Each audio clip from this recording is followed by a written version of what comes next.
Hi Velma Manlapas. Hi Francisco Nakaha. Hi Zonia Elustrezi. Yes, hi user 82096. Hi. Yes, hi Kuku Namnam. As in Kuku Namnam. Hi guys. Yes, ang ating honey guys ay available ito sa mga groceries ng Davao, Cebu at Bohol. Yes, andun ito sa groceries ng Davao, Cebu at Bohol ang ating honey. Oo, nilagay lang po natin dito sa marketplace para po yan sa inyo. Para po kayo ay maka-order din ng ating Mount Apu honey. Yes, oo. Ang ating honey po ay wild honey, not cultured. Ito po ay FDA approved with certificate of product registration ng FDA po. Ibig sabihin, ang ating honey ay registered na po tayo sa FDA. Yes, dumaan po ito ng mga honey analysis, mga DOST test. Yes, dumaan po ito ng mga laboratory test ng ating honey. So yun, nakapasa po tayo sa test ng ating honey po, ng ating Mount Apu honey. So, binigyan po tayo ng FDA ng Certificate of Product Registration or CPR dahil po dyan. Yes, oo. Dahil pasado po tayo. Ang ating honey guys ay ito po ay authentic, organic. Ito po siya ay unadulterated. Yes, raw honey po ito, raw honey. Yes, wild honey, not cultured po.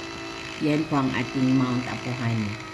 This is very legit guys ha. Ang ating honey ay super legit po talaga ito.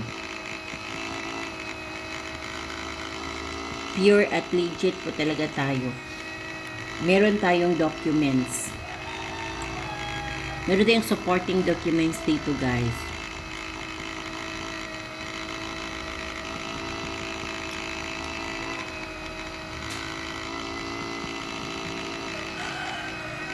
Yes, ang ating honey guys ay ano siya. Open tayo sa gusto mag-business nito. Again, ang ating honey ay meron tayong light honey. Ang light honey natin ay nakuha siya. Bata pa po ang bahay ng putsukan. So, pag bata pa po ang bahay ng putsukan guys, ang laman niyan ay light pa po talaga yan guys. Light honey pa po yan. So, yan po siya ang pang kids. Pang kids po ang light honey. So, kung matanda na po, may edad na po ang bahay ng putsugan, yan po siya guys ay nag-dark na po. Dark na po ang kulay. So, yan po siya ang dark na nakita po ninyo. Ang dark honey siya po talaga ang may mataas na medicinal properties content. Ang ating dark honey. Yes, siya po yun. Ang dark honey natin, siya po ang may mataas na medicinal properties content. Para sa may mga karamdaman po, i-dark honey po ninyo. May karamdaman. Lalo na kung meron kayong mga hika, mga asthma, mga emphysema, mga acid reflux, mga GERD, mga ubo, mga sipon na matagal na po na hindi mawawala-wala. Yes, kainan po ninyo sila ng dark honey guys na kung kaya ninyo na magkain ng honey na walang halong tubig, gawin po ninyo. Yung purong-puro na isang kutsara na honey. Yes, gawin po ninyo guys. Yan po talaga ang maganda kung wala siyang halong tubig. Siyempre, inom pa rin kayo ng tubig pero mamaya-maya na pag ma-absorb na po yung honey sa inyong katawan. Yes, ang dark honey yan po talaga guys. Kung meron kayong diabetes guys, makakain ng honey ang diabetes guys ha. Yes, or makagamit niya sa sweetener niya. Yes, kasi ang honey kasi guys ay mataas po ang medicinal properties content. Pwede po talaga siya sa may diabetes, basta dark honey lang po talaga, no? And then, huwag niyo siya magkain ng mga white at brown sugar. Iwas komplikasyon. Yes, kasi nangailangan naman talaga kayo ng yung may mga diabetes dyan, nangailangan naman kayo ng, syempre, sweetener. So, dark honey po ang piliin ninyo. Mag-dark honey po kayo. At saka yung guys, yung tawag dyan, meron kayong mga arthritis, Yes, ang arthritis, di ba, namamaga yung mga kasukasuhan, yung mga paa, mga kamay, mga balikat, mga ganyan, di ba? Nag-swell yan. Pasok na pasok po yan ang ating dark honey. Dark honey lang talaga yung kainin guys ha. Yes. Kasi di ba ang ating honey kasi guys ay anti-inflammatory siya. Anti-inflammatory. So, yan, pwede siya sa mga may arthritis po. So, yun guys. Sa dark honey po ha. Dark honey po ang inyong kainin. Yes. So, open tayo sa gusto mag-business dito guys ha. Yes. May mga reseller na po tayo guys sa iba't ibang lugar sa Pilipinas. Pero I need more ng mga resellers talaga guys na magdala sa ating Mount Apo Honey.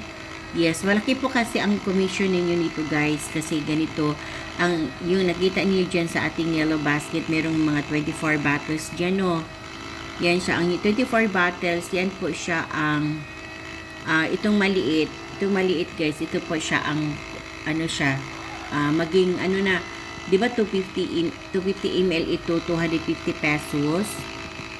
Yes, 250 pesos ang isa nito. Pag dalawa, tatlo, apat, pataas, tag 200 na lang po. Pero kung mag-reseller po kayo, 150 na lang po ang isa. Pero minimum of 24 bottles po. Oo. And then, syempre, kung gusto nyo i-assorted, lagyan po natin ng light pang bata, dark pang adult. Gawin po natin.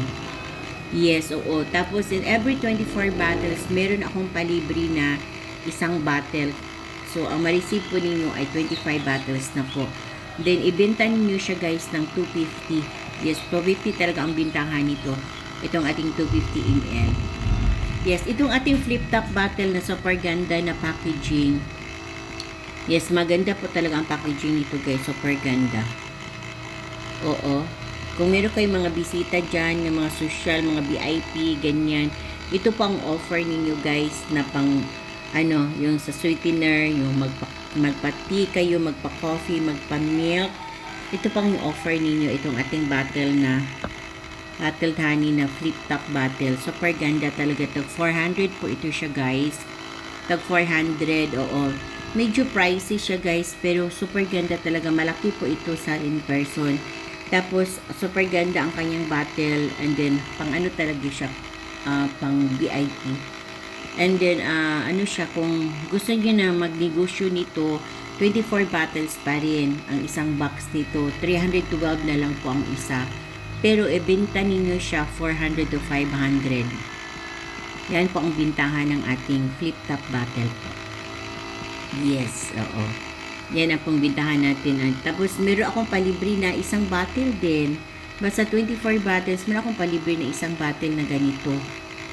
Malaki na talaga ang commission ninyo guys, no? 'Di ba? Kung ganoon kasi meron akong palibre na isa nito, 400 ang isa nito guys. Yes, 400. 400 to 500. So ipalibre ko ng isa pag 24 bottles po ang kunin niyo dito. Yes, grabe yung opportunity. Free shipping ito guys, basta 24 bottles, free shipping, COD. Yes, door to door delivery. Yan po ang ating 24 bottles. Yes, talaga ako na maraming mag-reseller guys kasi need ko po talaga na kasi ito siya guys, andoon na ito sa supermarket ng Davao, Cebu at Bohol, itong ating honey. Pero I need na mapasukan ang iba pang mga lugar na may mga mga supermarket sa ibang lugar sa Pilipinas. Yan po talaga ang focus ko very soon. And then, syempre, andito naman tayo sa marketplace. Kayo din, guys. Oo, pwede kung meron kayong mga supermarket dyan sa inyong lugar. Kung meron po kayong mga groceries dyan sa mga public market, sa mga butika, mga ganyan. Kayo na din ang mag-deal nito, guys. Oo, kayo na mag-deal. Kompleto man ang documents natin dito. Ang hanapin lang po talaga nila, guys, yung FDE na CPR. Yan ang pinaka-importante. At saka yung din, yung mga, basta kompleto tayo ng documents dito guys. Kung kayo ay, alamin lang po ninyo kung ano po ang requirement nila. Oo. Kasi kung requirements lang guys, walang problema kasi kompleto po tayo ng documents.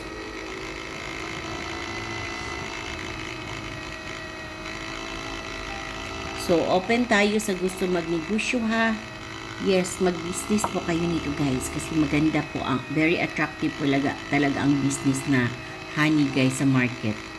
Oo, kasi yung mga tanungin niya kayo, meron na kayong business o meron na akong business, anong product, may product ba ganon? O meron honey. Oh, honey. Yes, oo. Pabili naman ng ganyan yan. Talaga very attractive talaga ang product na honey pag yan po ang business ninyo. Mga ka-workmates, katrabaho po ninyo, yung mga kapitbahay, mga friends ninyo, kuha po talaga yan sila. Oo, din syempre po ninyo guys na mag-reseller din sila para meron din po kayo. Oo, bahala na kunti po ang maipatong ninyo sa presyo, at least meron.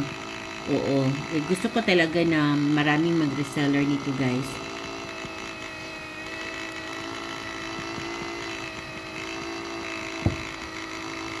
Alam nyo ba nga, nag-allow din ako na tawag dyan, mag-rebranding. Yung hindi Mount Apo honey na label, ang ipadala namin sa inyo na walang label ba, kayo na magawa ng sarili nyo nga label. Pwede guys, pero hindi inyo magamit ang aking FDA number. Yes, oo. Ganyan lang siya. Pero nag-allow po ako na po kayo.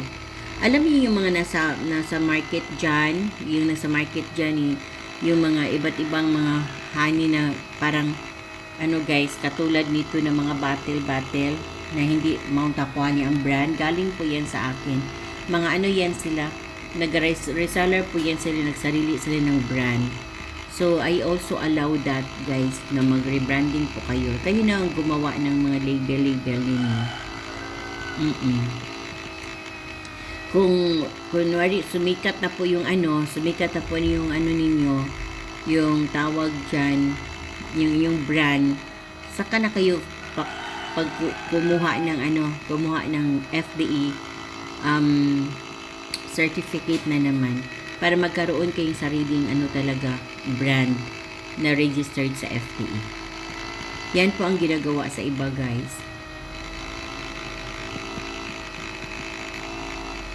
Yes, oo, magnegosyo tayo guys, magnegosyo tayo. Oo, lalo na tayo mga inahan, mga girls. Oo, magnegosyo tayo. Oo, kahit nasa bahay lang po tayo guys, pwede mag-online selling po tayo, 'di ba? Yes, yun po talaga guys.